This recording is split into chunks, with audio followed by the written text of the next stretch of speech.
All right, it seems the U.S. Secretary of State, Rex Tillerson, and Donald Trump, they are at cross purposes, especially from their statements this morning. And of course, we want to see just briefly, before we wind up the program, how also this is bound to affect us as a country. We know that the delegation from Qatar was here in the country as well. And this is when also we pick the mind of Professor Naomi Damba, who is an expert on foreign policy and defense. Where do we stand as a country, Professor? Debarl, overall, the whole world is fighting extremists and terrorists. But we cannot make a dent if there is any place in this world where there is state-sponsored terrorism. The fight against Gaddafi was just that. And now it's Qatar. Qatar is one of the wealthiest countries in the world. And if indeed there is evidence, and we haven't seen those evidence, if there is indeed there is evidence that Qatar has to be isolated, and the whole world has to determine that business cannot be as usual. Okay. And so that means, including Kenya, relationship with Qatar will suffer. All right. Let's hear from Dr. Mustafa. Yeah, Debarl, I take a slightly different route in this. And first of all, the dramatic harshness with which the Saudi Arabia, UAE, Egypt, Bahrain are shown on Qatar was quite unnecessary. You see, all countries in Europe are still doing business with Qatar, including the United States of America. Now, this problem that has started is just in the context of the GCC. The 6 countries that are forming the GCC, Saudi Arabia, UAE, Oman, Qatar, Bahrain, and Kuwait. It is not about terrorism. Terrorism here is a red herring. It is about 2 things. One is Saudi Arabia sees itself as among the 6 countries that are forming the GCC, they see GCC as 1+5. So Qatar is a small village, Bahrain is a small village, UAE is a small village. And then the other thing is Al Jazeera. These guys, one of the conditions they've actually given Qatar is to close down Al Jazeera in the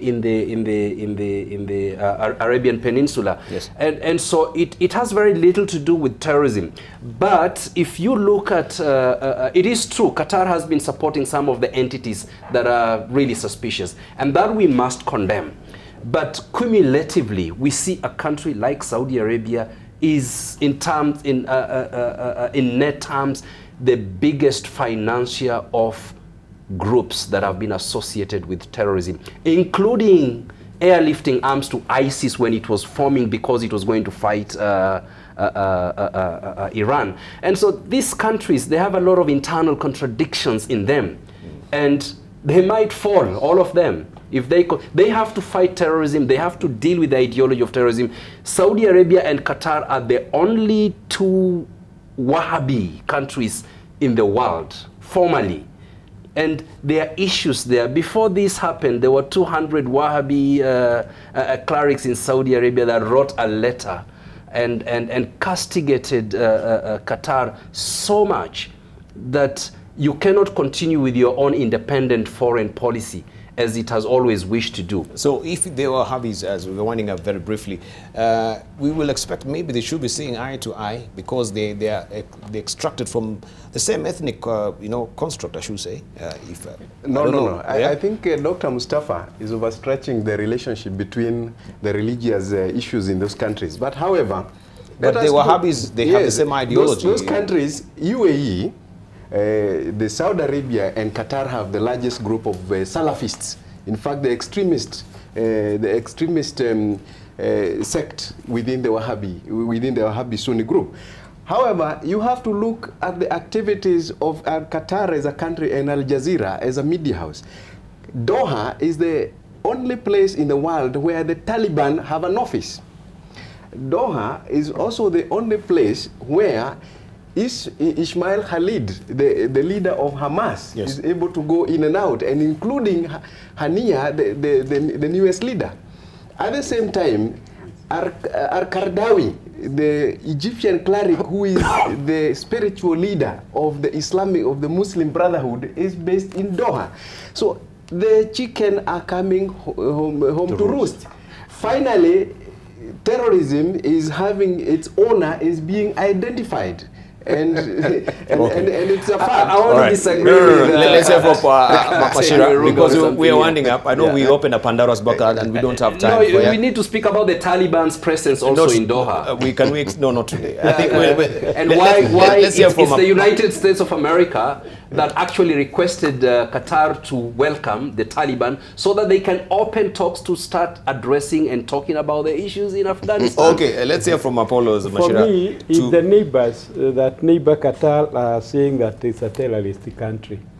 I think we should go by what we hear from Saudi Arabia. So I think Amina Mohammed, our whatever CS, should also have relations with the Qatar, because we are talking about terrorism. We have been talking about it here.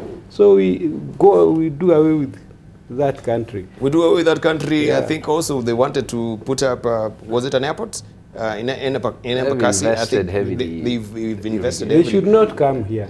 Okay. Yes, briefly, just give us the... There is so much, but Qatar has a very strong foreign policy. And I think the tentacles from that small country is becoming an issue in the Middle East. You know, Qatar has actually established a small base in Eritrea. And they're also establishing a small naval base in Somaliland. And Qatar has been, with Saudi Arabia, the largest funders to these groups, whether they're terrorists or not. I think out of the spin of its numbers in terms of population, because its population is 2.3. Yes. But Debarl, out of 2.3, Qataris themselves are only 360,000. So this is a country that I think is threatening the stability of the Middle East in terms of its wealth, in terms of its reach. It has a very robust foreign policy, and it has the biggest military base of US with 12,000 soldiers. So I think when you look at the context, Saudi Arabia believes it is the father. And why should Qatar be the country that is actually determining the policy of the GCC when we are here as the biggest and with the biggest military? So I think these are internal conflicts that are now spilling over, and they're using terrorism to ensure that Qatar goes to its place. So terrorism, you think it's a fig leaf being used here? All right. I want us to... It's about influence. It's about influence. Thank you very much. And we should be aware also Qatar is the biggest employer for a Kenyan, young men as well, in the aviation industry, in the hotel industry as well. So